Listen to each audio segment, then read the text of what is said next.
And we're back with some more Dyson Sphere program.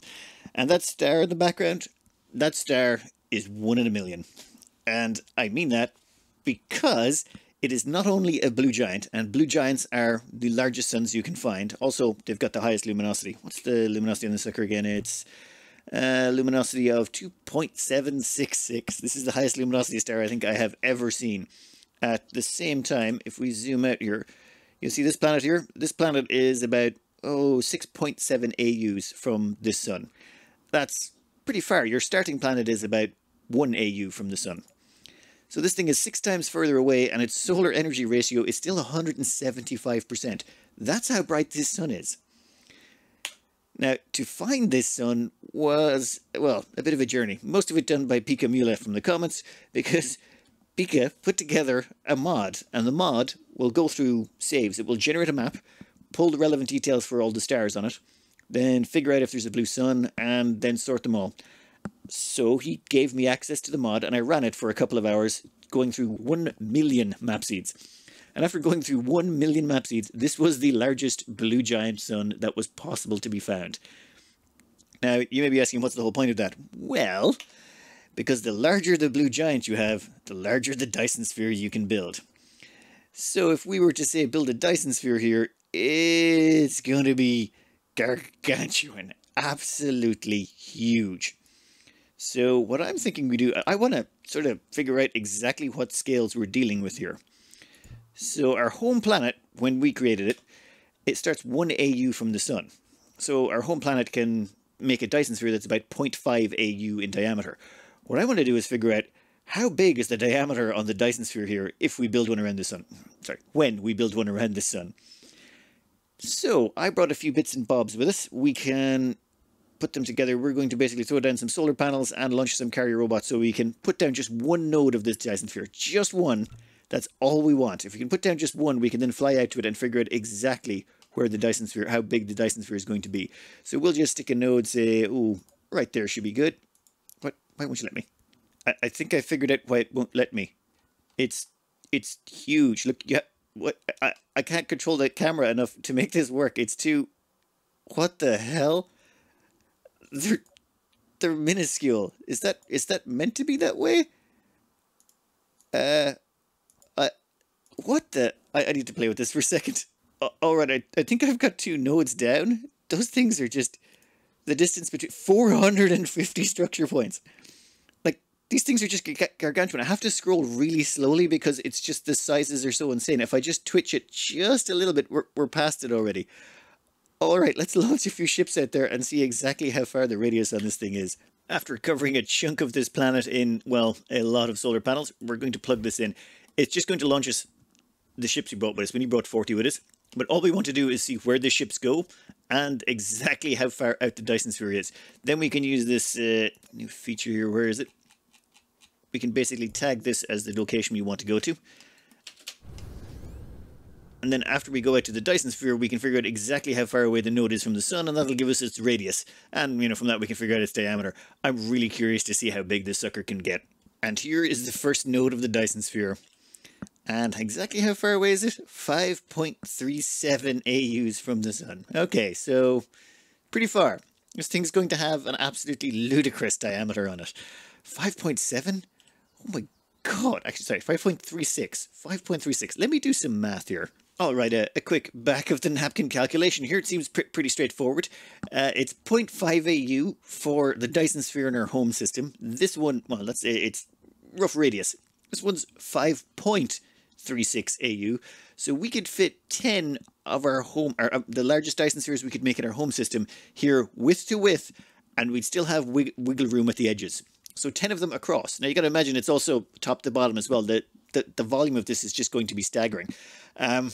At the same time, in fact, it's so big, we could fit our home system in here. Our home system is like, it's 1 AU from our outer planet to the sun. It's a small enough home system, I suppose. But even at that, we could fit our entire home system width to width in here, like, what, 5 times? And still have wiggle room at the edges? We could fit 5 whole solar systems, starting solar systems, from left to right, crammed in there, and there'd still be room left over. That's how stupidly large this sun is. God, I love this sun.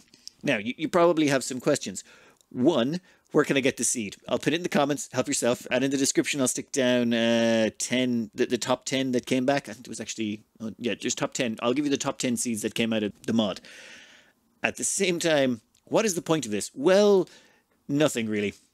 See, the problem is this planet over here, there's only one planet in this system, and we're going to generate so much power from this Dyson Sphere that even if we terraformed the entire planet, covered it tip top to bottom in nothing but those solar collectors, it would not be able to harvest all the power that comes out of this Dyson Sphere. We could set it to just collect photons, cram them full of those gravitational lenses that double their output, and just ship off all of the photons that come in. We would have nothing but collectors and the ability to ship them off the planet, and still it would not be able to harness the power of this Dyson Sphere. This thing is completely pointless and a whole vanity project. But it's going to be huge. Problems are, it's on the edge of the galaxy. You'll notice here, our home system is over here somewhere. Where the hell did we put it? Oh, never mind, you can't see it from this view at the moment. But our home system is really far away. I ran out of energy on my way here and had to recharge halfway. We're going to have to set up a handover point, and we're going to have to set up a whole bunch of production near here. It's going to take a while. I sort of rushed through playing the early stages of the game so we could get this far. We haven't even got... where is it? We're still running on deuterium fuel rods, right? The plan for the rest of today is quite simple. We're kind of a little bit limited here because our tech is not quite finished out. We got to knock out the last of the technology. At the same time, what we need to do is set up a forward base here to make ourselves a bit of a mall nearby. On the bright side, though, we are on the edge of the map, so it's not that bad, I suppose. There'll be lots of extra resources here, and we're pretty close to where there's a neutron star around here somewhere. I think it's, yeah, there's a neutron star over there, which has got unipolar magnets. So there's definitely a few things around here that's going to help us out. Though I forgot to bring landfill. I better bring an enormous amount of landfill with us as well. I'm thinking we'll have a crossover point where we'll hop to here first. That's only 12 light years away, and then we can hop from there back to our home system, which is fact. So we can hop between these three systems, and that should provide us the necessary hopping point. I don't think we're going to be setting up a factory here in Cephei. We're going to have to pick a system nearby. The reason being, well, there's only one planet here and we want to cover that in, well, lots of infrastructure. The plan will be to build a whole bunch of infrastructure to mass produce the ships necessary to build the frame. Then once it's ready to go, we're basically going to spam down a whole bunch of them in this system and just build it as quickly as we possibly can. I have no idea how long it's going to take. Doing the numbers on this, I haven't even tried to figure them out yet. But if you'll excuse me, I'm going to go back home and start bringing back the necessary resources and hopefully more landfill this time. While we were out here, I decided to scope out a location to settle down. There's our home system. There's the system you want to set up the actual giant Dyson Sphere on. And then I was looking around here at all the different systems, and this is the only one that had oil nearby. Well, the only one that had oil, so I thought, we'll come here because why not?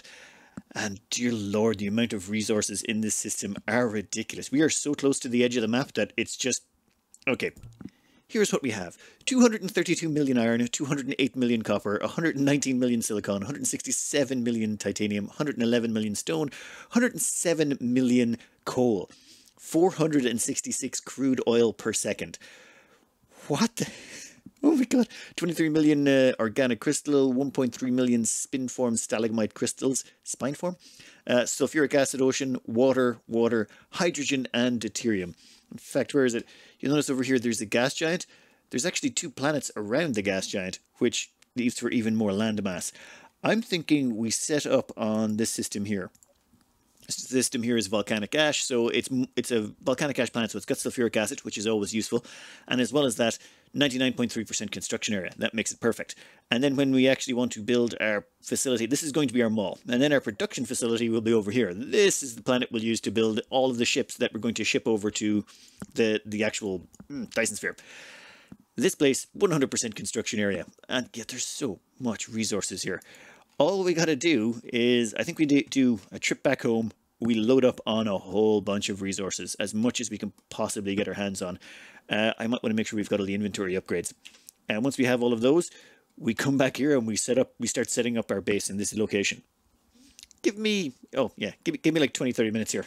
Alright, so I got a little distracted along the way. I decided I wanted to finish out the last of the science and switch this entire home area. This is our home area here. I wanted to switch this home star map to doing nothing but white science. Just knock out all of them so that when we go to our new location we don't have to worry about it.